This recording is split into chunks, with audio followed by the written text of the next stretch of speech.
प्रिय मित्रों, जय श्री कृष्णा। दोस्तों, आज एक और कथावाचक वीडियो को अवश्य देखना और सुनना। जो आज इस वीडियो को मन से देखेगा उसकी इच्छा पूरी होगी। तो मित्रों, जो पत्नी अपने पति के साथ रात में सोती नहीं है, वह पत्नियों या स्त्रियां यह बात कान खोलकर सुन ले नहीं, तो वह अपने सारे जीवन भर में पछताना ही होगा और पछतावे के सिवा उनके जिंदगी में और कुछ नहीं होगा। उनको जिंदगी भर पछताना ही होगा। और जो स्त्रियां अपने पति के साथ शयन कक्ष में नहीं जाती और उनके साथ लेटती नहीं है और उनसे दूर रहते हैं, वह स्त्रियां इस वीडियो को शुरू से लेकर अंत तक जरूर देखें। और कुछ ऐसी स्त्रियां हैं जो अपने पति को अपने पास सोने नहीं देती हैं और अपने से दूर रखती हैं, अपने पति को अपने पास आने से रोकते हैं। उन स्त्रियों को जीवन भर पछताना होता है और उन्हें ऐसा पाप लगता है जो कि उन स्त्रियों को बर्बाद करके रख देता है। वैसे तो मित्रों, बताया जाता है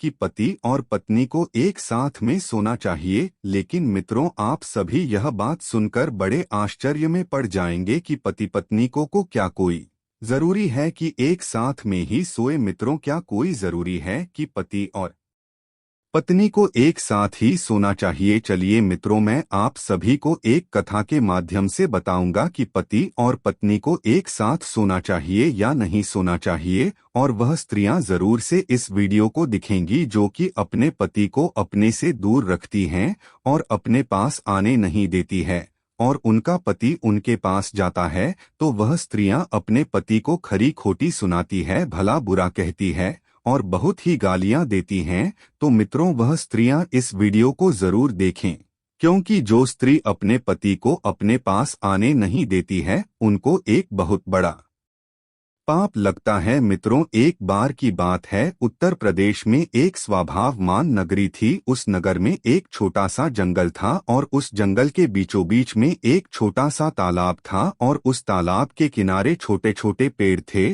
और वहां पर पंछियों की गुनगुनाहट पूरे जंगल में सुनाई दे रही थी। और उस छोटे से तालाब के किनारे एक छोटा सा घर बना हुआ था और उसे घर में एक किसान और उसकी पत्नी रहा करते थे। उस किसान को एक बेटा और एक बेटी थी। किसान की पत्नी देखने में बहुत ही सुंदर लगती थी। अगर किसान के पत्नी के घर पर कोई भी पुरुष आ जाता था और उस पुरुष की नजर उस किसान की पत्नी पर गलती से भी नजर पड़ जाती थी, तो वह पुरुष उस किसान की पत्नी पर मोहित हो जाता था। मित्रों, एक बार की बात है, संध्या हो चुकी थी और कुछ घंटे बाद रात्रि का तीसरा पहर चल रहा था। वह किसान रात्रि के तीसरे पहर में जंगल की ओर बढ़ता ही चला जा रहा था, जहां पर रात्रि में सभी व्यक्ति अपने अपने घरों में सोया करते थे। इस रात्रि में वह किसान ना जाने क्यों जंगल की तरफ भागता चला जा रहा था और उसके चेहरे पर बिल्कुल भी डर नहीं था और ऐसा प्रतीत हो रहा था कि जैसे उस किसान को कुछ मिल गया हो। और वह किसान उस घने जंगल की तरफ बढ़ते ही जा रहा था और वह चलते चलते गहरी रात्रि में वह चलते ही जा रहा था। तभी उसे दूर से एक झोपड़ी दिखाई देती है। वह किसान उस झोपड़ी के पास पहुंचता है तो उस झोपड़ी के बाहर उसे एक बहुत ही सुंदर स्त्री दिखाई देती है। उस स्त्री को देखकर उस किसान के चेहरे पर एक हल्की सी मुस्कान उतर आती है और वह स्त्री किसान को देखती है और उसके चेहरे पर भी एक हल्की सी मुस्कान आती है। तभी वह स्त्री कहे, हे स्वामी, आज तुमने इतनी देर क्यों कर दिया आने में? मैं तुम्हारा काफी देर से इंतजार कर रही थी और मुझे इंतजार करते करते 1 घंटे बीत गए हैं। आगे वह स्त्री कहती है, हे स्वामी, अभी तो मैं यहाँ से जाने ही वाली थी, तभी मुझे किसी के पैरों की आवाज सुनाई देती है तो मैं यहाँ पर चुपचाप खड़ी हो गई। तभी मुझे आप दिखाई दिए तो मैं आपको देखकर यहाँ पर रुक गई। आगे वह किसान कहता है, हे प्रिय, आज मेरी पत्नी को नींद नहीं आ रही थी तो फिर मैं उसको कह रहा था कि है प्रिय, तुम सो जाओ, तो मेरी पत्नी मुझसे कहती है, हे स्वामी, ना जाने क्यों आज मुझे नींद नहीं आ रही है। तभी मैं अपनी पत्नी को अपने पास बुला लिया और उसे फिर मैंने अपने बाहों में ले आकर सुला दिया। उसके बाद जैसे ही मेरी पत्नी सो गई और उसको छोड़कर मैं झट से घर से बाहर निकला और तुम्हारे पास चला आया, इसलिए आज मुझे आने में थोड़ा सा विलंब हो गया। तब वह स्त्री कहती है, हे स्वामी, आज मुझे भी विलंब हो गई थी, लेकिन मैंने सोचा कि आप आ गए होंगे, परंतु जब मैं यहाँ पर आई तो आप यहाँ पर आए नहीं थे। तो मैं सोच रही थी कि शायद आप आकर यहाँ से चले गए होंगे, तभी मैंने सोचा कि थोड़ा सा आपका इंतजार कर ले। इंतजार करते करते मुझे 1 घंटा बीत गया। मैं जाने ही वाली थी तभी आप मुझे दिखाई दिए और मैं यहाँ पर रुक गई। तभी वह पुरुष आगे कहता है, हे प्रिय, चलिए अब हम दोनों झोपड़ी के अंदर चलते हैं। तभी वह स्त्री बोली, हाँ स्वामी, आप सच कह रहे हैं, चलिए हम दोनों झोपड़ी के अंदर चलते हैं और अपनी जिंदगी का मजा लेते हैं। हे स्वामी, आप जल्दी चलिए क्योंकि सवेरा होने ही वाला है और थोड़ा बहुत मजा लेकर हम दोनों को अपने अपने घर जाना होगा। नहीं तो मेरा पति जल्दी ही उठ जाता है। एक दिन तो मैं पकड़ गई थी, परंतु मैं अपने पति को बताया कि मैं वॉशरूम गई थी, तब मेरा पति मुझे कुछ नहीं बोला। मित्रों, फिर वह स्त्री और वह किसान उस झोपड़ी के अंदर चले जाते हैं और वे दोनों उस झोपड़ी के अंदर कुछ पल रहकर उस पाल का भरपूर आनंद लेते हैं। और वह किसान अपनी पत्नी को धोखे में रखकर इस स्त्री से मिलने आया करता था और वह स्त्री अपने पति को धोखा देकर इस पुरुष से मिलने आया करती थी। तो चलिए मित्रों, मैं आप सभी को बताने वाला हूं कि जो स्त्रियां अपने पति को धोखे में रखते हैं उनके साथ क्या होता है, और जो पुरुष अपने पत्नी को धोखे में रखते हैं उनके साथ क्या होता है। मित्रों, एक बार की बात है, कैलाश पर्वत पर शांत वातावरण में और चिड़ियों की चंचलाहट में भगवान शिव ध्यान मुद्रा में बैठे हुए थे। तभी गरुड़ देव अंतरिक्ष मार्ग से होते हुए नारायण नारायण का जाप करते हुए कैलाश पर्वत पर पधार हैं और कैलाश पर्वत पर पधारने के बाद भगवान शिव को नमस्कार करते हैं और नमस्कार करने के बाद भगवान शिव से कहते हैं, प्रभु, आज जब मैं पृथ्वी लोक पर भ्रमण कर रहा था तो मैंने देखा कि एक स्त्री अपने पति को रात में अपने बिस्तर पर सुलाकर वह रात में जंगल की ओर जाकर एक कुटिया के पास खड़ी होकर किसी पुरुष का इंतजार कर रही थी और उधर वह पुरुष अपनी पत्नी को धोखे से पत्नी को छोड़कर और उसके 2 बच्चे थे उनको भी छोड़कर वहां से घनी रात में जंगल में होते हुए आया और उस झोपड़ी में उस स्त्री से मिला और उस स्त्री से मिलने के बाद दोनों आपस में शारीरिक संबंध बनाए। और उसके बाद, हे प्रभु, आगे क्या हुआ मैं नहीं जानता। मैं यह सोच रहा था कि यह स्त्री इतना घिनौना काम कर रही है, अपने पति को धोखे में रखती है और इधर वह पुरुष अपने बीवी और बच्चे को धोखे में रखकर यह दोनों आपस में यह काम करते हैं। हे प्रभु, यह सब देखकर मेरे मन में कुछ प्रश्नों ने उछल कूद किया और उन प्रश्नों के उत्तर मुझे नहीं मिल पा रहे थे। तो मैं बहुत इधर उधर भटका, लेकिन हे प्रभु, मेरे उन प्रश्नों का उत्तर मुझे नहीं मिल पाया। आगे भगवान शिव जी कहते हैं, हे गरुड़ देव, तुम इतने चिंतित क्यों हो रहे हो? तुम्हारा जो भी प्रश्न है मुझे कहिए, मैं तुम्हारे उस प्रश्न का उत्तर देने के लिए तैयार हूँ। आगे भगवान शिव जी कहते हैं, हे गरुड़ देव, वैसे तुम्हें तो पता ही होगा कि यह कलयुग चल रहा है। कलयुग में यह सब होना कोई बात नहीं है, परंतु हे गरुड़ देव, तुम अपने वह प्रश्न निश्चिंत होकर पूछिए, मैं तुम्हारे उन सारे प्रश्नों के उत्तर देने के लिए तैयार हूँ। तब गरुड़ देव कहते हैं, हे प्रभु, मेरा पहला प्रश्न यह है कि वह कौन सी स्त्रियां होती हैं जो अपने पति को अपने पास सोने नहीं देती हैं? उन स्त्रियों के साथ क्या होता है जो अपने पति को अपने पास सोने नहीं देती हैं? उन्हें कौन सा पाप लगता है? हे प्रभु, मुझे इस प्रश्न का उत्तर बताइए। आगे भगवान शिव जी कहते हैं, हे गरुड़ देव, अब तुम अपना दूसरा प्रश्न पूछिए, मैं तुमको तुम्हारे प्रश्नों के उत्तर एक साथ ही दे दूंगा। आगे गरुड़ देव जी कहते हैं, हे प्रभु, वह कौन सी स्त्रियां होती हैं जो अपने जीवन में यह 3 गलतियां करती हैं तो उन्हें जीवन भर पछताना ही होता है? वह कौन सी गलतियां जो करने के बाद वह स्त्रियां जिंदगी भर रोती रहती हैं? हे प्रभु, मेरी यही 2 प्रश्न है, कृपा कर करके आप मुझे इन दोनों प्रश्नों का उत्तर दीजिए। आगे भगवान शिव जी कहते हैं, हे गरुड़ महाराज, आपने आज यह प्रश्न पूछकर समस्त मानव जाति का कल्याण किया है। हे गरुड़ महाराज, आज के समय में तुमको भी पता है कि समस्त स्त्रियां अपने पति को छोड़कर अन्य पुरुष की ओर आकर्षित रहती हैं और दूसरी तरफ उन स्त्रियों के पति भी अपनी पत्नी को छोड़कर अन्य स्त्रियों की ओर आकर्षित होते रहते हैं। और यह कलयुग है, यह सब होना कोई बड़ी बात नहीं है, परंतु हे गरुड़ देव, आज मैं तुमको एक कथा के माध्यम से बताऊंगा कि जो स्त्री अपने पति को अपने पास सोने नहीं देती है उन्हें कौन सा पाप लगता है। आगे गरुड़ देव कहते हैं, हे प्रभु, आप मुझे वह कथा सुनाइए, मैं उस कथा को सुनने के लिए बहुत ज्यादा उतावला हो रहा हूँ। आगे भगवान शिव जी कहते हैं, हे गरुड़ देव, इस कथा को तुमको शुरू से लेकर अंत तक ध्यान से सुनना होगा। और मित्रों, आप सभी को शुरू से लेकर अंत तक इस कथा को सुनना होगा। और मित्रों, कथा को आगे सुनने से पहले अभी तक आप लोगों ने हमारे इस YouTube एक महादेव जरूर कमेंट करें। तो मित्रों, आगे भगवान शिव जी कहते हैं, एक समय की बात है, एक नगर में बहुत ही साधारण जीवन जीने वाला एक व्यापारी रहता था, जिसका एक पुत्र था। उसका नाम था विक्रमादित्य। वह व्यापारी बहुत ही धनवान था, उसके पास बहुत धन था, क्योंकि वह व्यापारी अपने व्यापार में बहुत ही ज्यादा मेहनत करता था। और इस मेहनत के चलते वह व्यापारी बहुत धन इकट्ठा कर चुका था। उस व्यापारिक किसानों का अनाज कम दामों में खरीदता था और अन्य बड़े व्यापारियों को ऊंचे दामों में उस अनाज को बेच देता था। और उस व्यापारी की जो एक पत्नी थी वह देखने में बहुत ही ज्यादा सुंदर थी। और वह व्यापारी अपने व्यापार से जो भी धन कमाता था वह पूरा का पूरा धन अपनी पत्नी के हवाले कर देता था। और उसका जो पुत्र था वह उसे बहुत प्रेम करता था। और उस व्यापारी ने अपने पुत्र को बहुत ज्यादा आजादी दे रखी थी, बहुत ही छूट दे रखी थी। वह अपने मन से जो भी करना चाहता था वह कर लेता था। उस व्यापारी ने अपने पुत्र को इतनी छूट दे रखी थी कि वह गलत संगत पकड़ लिया और वह बर्बाद हो गया। कहते हैं ना कि अधिक आजादी से या तो इंसान बिगड़ जाता है या तो इंसान बन जाता है।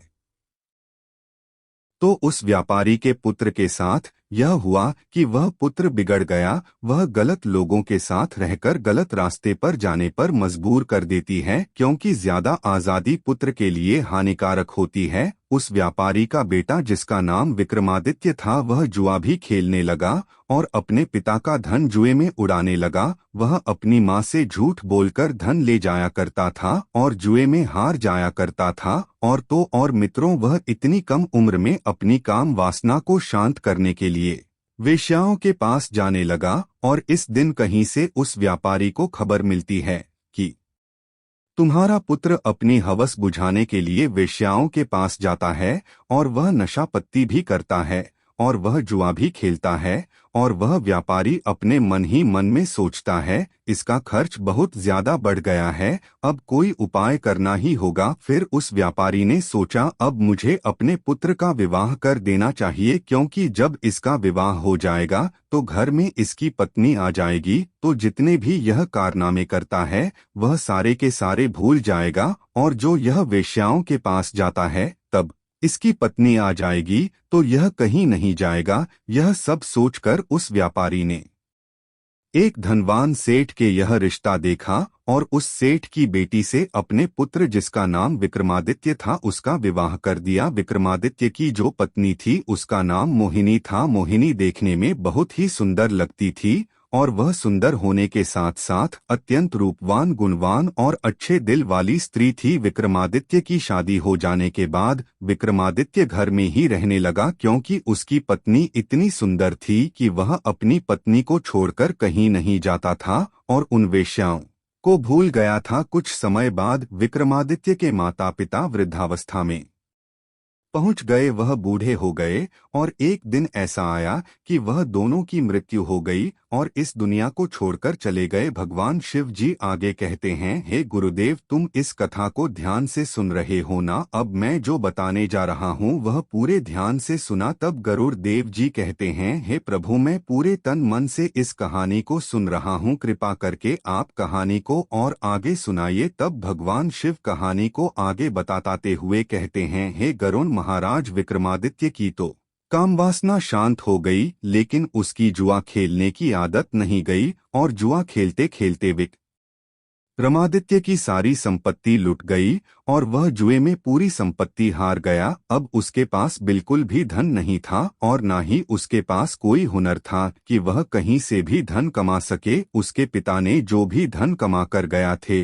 वह सारा धन हार गया। एक दिन उसकी पत्नी ने कहा, हे स्वामी, अब तो हमारे पास खाने के लिए भी कुछ नहीं बचा है। हे स्वामी, तुम यहाँ के राजा के पास चले जाओ और वहाँ कोई नौकरी ढूंढ लो ताकि हम दोनों का गुजारा चल सके। भगवान शिव जी आगे कहते हैं, हे गरुड़ देव, समझने वाली बात है, अगर कोई व्यक्ति राजा के पास नौकरी मांगने के लिए जाता है तो राजा पहले उससे पूछता है कि तुम क्या कर सकते हो। अगर तुम्हारे पास कोई अच्छा हुनर है तो तुम्हें नौकरी भी दे दी जाएगी या किसी का कार्य पर रख ले, और अगर उसके पास कोई हुनर नहीं है तो उसे बेकार आदमी समझकर उसको वहां से निकाल दिया जाएगा। हे गरुड़ देव, मनुष्य का ज्ञान ही उसकी पहचान होती है और विक्रमादित्य के पास इसमें से कुछ भी नहीं था। ना उसके अंदर कोई गुण था, ना कोई ज्ञान था, ना उसके पास कुछ भी धन था और ना उसके पास कोई हुनर था। इसलिए वह अपने जीवन के एक ऐसे मोड़ पर पहुंच गया था जहां पर मनुष्य को केवल पछतावा ही होता था। और विक्रमादित्य के एक पुत्र और एक पुत्री थी, उनका विवाह करना था। पैसों की बहुत ही जरूरत थी और विक्रमादित्य के पास एक फूटी कौड़ी तक भी नहीं थी और उसको अपना घर चलाने तक भी मुश्किल हो रहा था। विक्रमादित्य दाने दने के लिए मोहताज हो रहा था। विक्रमादित्य अपने शरीर की शक्ति पूरी तरह से बर्बाद कर चुका था। एक दिन विक्रमादित्य काम वासना के भाव से अपनी पत्नी के पास गया। तब उसकी पत्नी बोली, इस संसार में इंसान का सबसे बड़ा सुख केवल काम वासना ही नहीं होता है, बल्कि कि जरूरतमंद लोगों की मदद करना भी होता है। और जो लोग काम वासना के चक्कर में अंधे हुए हैं वह बर्बाद हुए हैं। आगे विक्रमादित्य की पत्नी कहती है, हे स्वामी, अब मैं तुम्हें 3 गलतियां जो बताने जा रही हूँ उन्हें बहुत ही गौर से सुनना, क्योंकि मनुष्य यह 3 गलतियां कर बैठता है। कुछ लोग अनजाने में करते हैं